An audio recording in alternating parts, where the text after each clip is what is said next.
ಇದು ರೈತರ ಚುನಾವಣೆ. ಇವತ್ತು 90,000 ಷೇರುದಾರರು ಅವರ ಹಕ್ಕನ್ನ ಚಲಾಯಿಸಲಿಕ್ಕೆ ಬಂದಿದ್ದಾರೆ. ಚುನಾವಣೆ ಬಹಳ ಚೆನ್ನಾಗಿ ನಡೀತಾ ಇದೆ, ಶಾಂತಿಯುತವಾಗಿ ನಡೀತಾ ಇದೆ.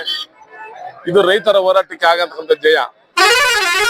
ನನ್ಗನ್ಸಿಕೆ ವಿ ಹಿರಾರೆಡ್ಡಿ ಅವರು ಈ ಒಂದು ಧನಲಕ್ಷ್ಮಿ ಸಕ್ಕರೆ ಕಾರ್ಖಾನೆಯನ್ನ ಸ್ಥಾಪನೆ ಮಾಡ್ಲಿಕ್ಕೆ ಅವರ ಜೀವಮಾನದ ಹೋರಾಟ ಮಾಡಿ ಇಲ್ಲಿ ಇರ್ತಕ್ಕಂಥ ರೈತರಿಗೆ ಅನುಕೂಲ ಆಗಲಿ ಅಂತ ಹೇಳಿ ನಮ್ಮ ರಾಮದುರ್ಗ ತಾಲೂಕಲ್ಲಿ ಯಾವುದೇ ಒಂದು ಕಾರ್ಖಾನೆ ಇಲ್ಲದಿರೋದ್ರಿಂದ ರೈತರಿಗೆ ಅನುಕೂಲ ಆಗಲಿ ಅಂತ ಹೇಳ್ಬಿಟ್ಟು ಬಹಳ ಹೋರಾಟ ಮಾಡಿ 15 ವರ್ಷ ಹೋರಾಟದ ಫಲ ವಿ ಹಿರಾರೆಡ್ಡಿ ಒಂದು ಧನಲಕ್ಷ್ಮಿ ಸಕ್ಕರೆ ಕಾರ್ಖಾನೆ ಷೇರುದಾರರಿಂದ ಸ್ಥಾಪನೆ ಮಾಡಿದ್ದಾರೆ. ಅದು ಇವತ್ತು ಏನಾಗಿದೆ ಅಂದ್ರೆ ಬಹಳ ಚೆನ್ನಾಗಿ ನಡೀತಾ ಇದೆ. ಆದ್ರೆ ದಿವಂಗತ ವಿ ಹಿರಾರೆಡ್ಡಿ ಅವರ ದಿವಂಗತವಾದ ನಂತರ ಕಾರ್ಖಾನೆಗಳಲ್ಲಿ ಸ್ವಲ್ಪ ಅಷ್ಟು ಪಾರದರ್ಶಕತೆ ಇಲ್ಲದ ಇರೋದ್ರಿಂದ ಈಗ ಅದೇ ವಿ ಹಿರಾರೆಡ್ಡಿ ಅವರ ಒಂದು ಪ್ಯಾನಲ್ ಅಲ್ಲಿ ನಮ್ಮ ಅಭ್ಯರ್ಥಿಗಳು ಸ್ಪರ್ಧೆ ಮಾಡಿದ್ದಾರೆ. ಅವರು ನಿಜವಾಗಿ ಗೆಲ್ತಾರೆ, 100ಕ್ಕೆ 100 ಭಾಗ ಗೆಲ್ತಾರೆ.